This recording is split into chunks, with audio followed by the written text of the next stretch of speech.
Hi, Gary from Canada. This is Andy from Unplugged EV, Australia. Direct video just for you.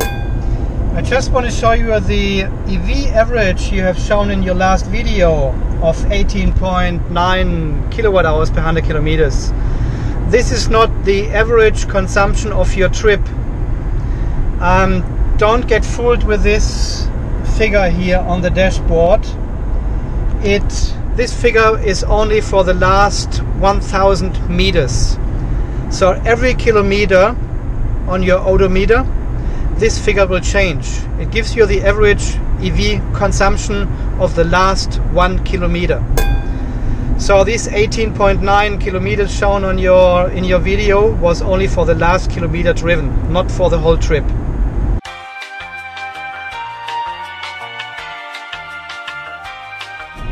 And I'll show you this. I can show you this over here. I've got the trip meter up and running, so 497.6 kilometers. At 497.3 it will change the figure here. So, and of course, the slower you drive, the longer it takes to actually update the figure. Okay, so 0.1, and we are still, I know I've got this dust problem here. 0.2 and now 0.3. There we go. Changed it. Because I'm slowing down on the highway now, we've got only 8.9 kilowatt hours. That was for the last kilometer, not for the whole trip, of course.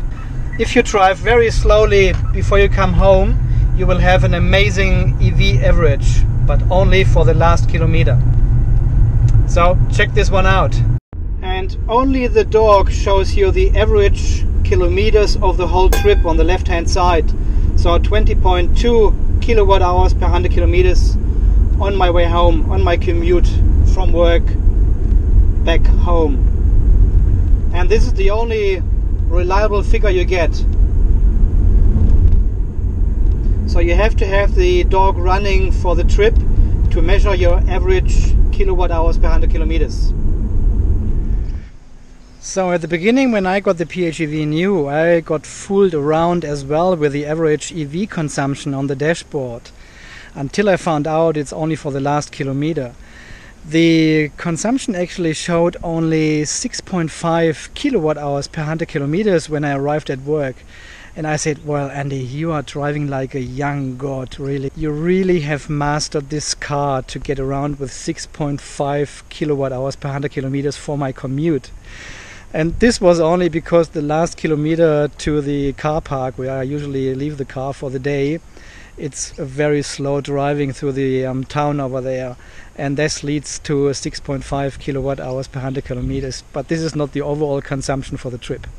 So you have to have the dog to actually measure the EV consumption for the whole trip.